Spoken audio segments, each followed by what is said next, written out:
So you're ready to reinvent yourself because you're tired of feeling stuck. And one of the areas I'm sure you feel stuck in is in your finances. Oh, honey, it's time to work on your money mentality. If you're ready to get started, get your pen, get your Post-it, get your ambition planner, and let's go.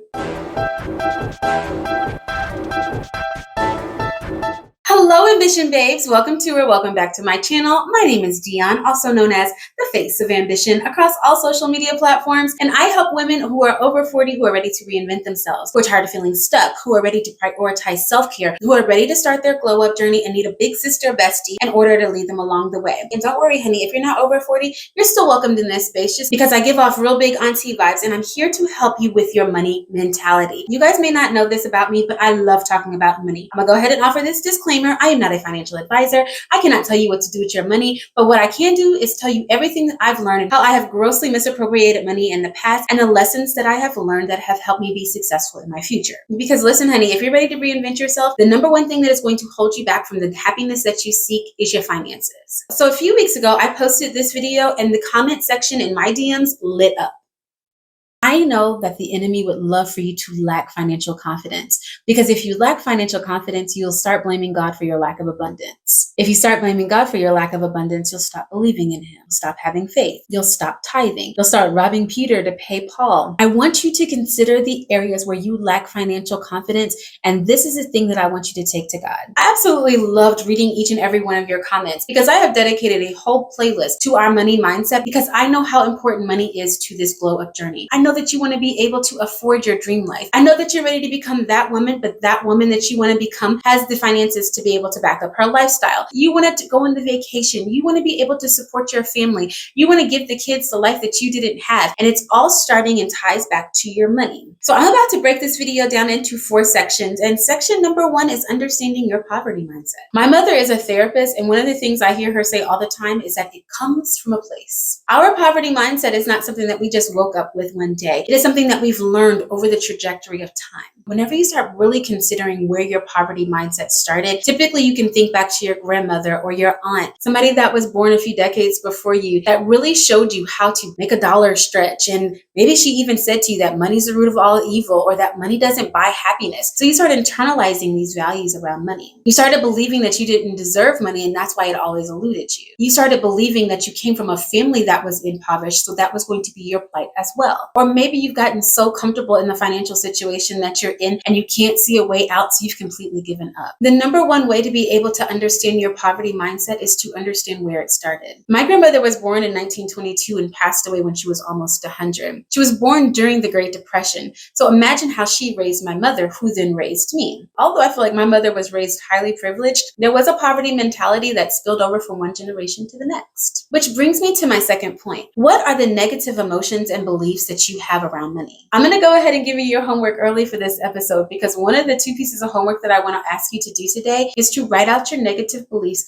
as it pertains to money. What are the limiting beliefs that you have around money? What are the negative things that you've always said about your access to gaining wealth? I know that some of my negative beliefs around money have been, I will never have enough money to live the lifestyle that I desire. I've thought before that I would never be able to own a home or pay off my car. Perhaps your limiting belief is that you'll never be able to take your family on your dream vacation, that you'll never be able to pay off the debt that you've incurred. I don't want you to write down the limiting beliefs that you have now, but I want you to go back in the recesses of your mind and think about all the negative beliefs that you've had about money from the time that you can remember understanding what currency was. Once you've taken the time to write out all of those limiting beliefs, I want you to take time and answer the question, is it true or not?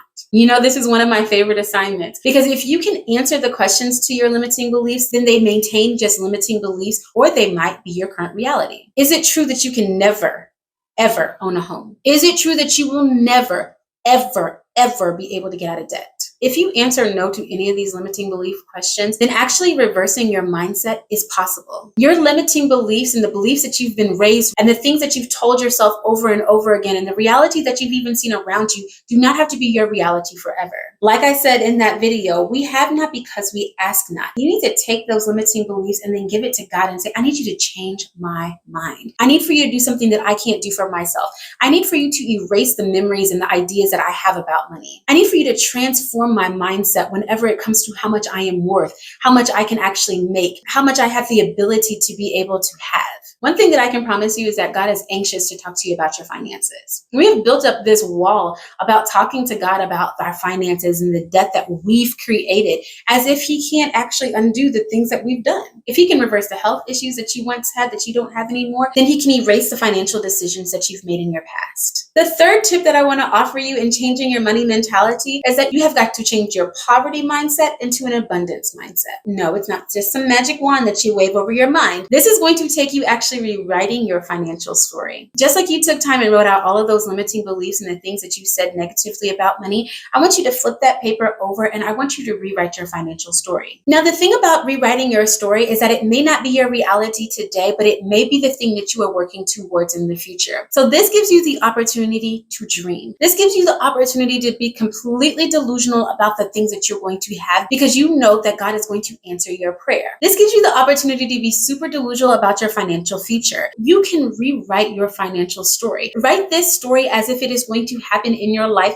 in the next few days, months, or years. I'm going to save an extra $1,000 every single month towards my retirement. I'm going to be able to financially plan to leave my children X amount of money whenever I'm no longer on this earth. I'm going to help this amount of children to be able to go to college. I'm going to save this amount of money so that I no longer have any debt in the next 3 months. Sometimes your financial story can be pretty and pink, and sometimes rewriting your story can be filled with sacrifice. Now that the kids are out of the house, we no longer need 2 cars. We're going to go down to 1 car so that we only have 1 car payment, less insurance payment, and we can start saving for the next phase of our life.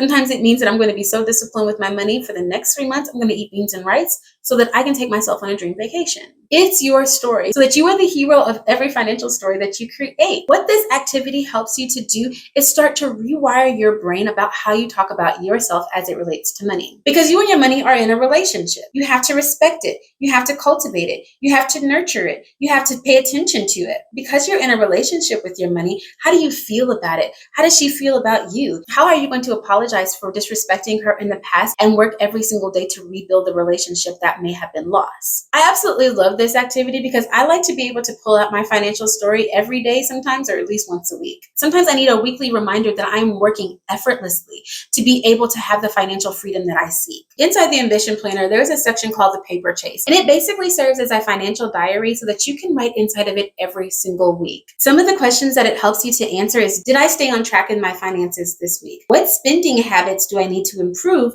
upon next week? Did I have any surprise expenses that altered my budget for this month? Being able to write out what your financial goals are and review them every single week helps you to stay hyper-focused on what you are wanting to achieve and dedicated to changing the patterns that no longer serve you. And the fourth tip that I want to leave you with whenever you are changing your money mentality is that money is attracted to purpose. You say you want to be rich. You say you want more money. What does more money mean? Why do you want more money? What does more money actually offer you? Being able to attach an actual dollar amount to how much you want to be able to make every single month, being able to attach a deadline to a retirement date just helps you to be able to stay focused and dedicated to that goal even more. If you know why you have a financial goal, it's just that much easier to be able to work on it every single day. Maybe you're wanting to change your money mentality because you want to be able to have a better relationship with your spouse or partner. Oh, because honey, let me tell you what I know. The main 2 reasons why individuals get divorced is sex and money. Sex is traditionally infidelity, commitment issues, intimacy or the lack thereof, and money is the financial strain, the stress,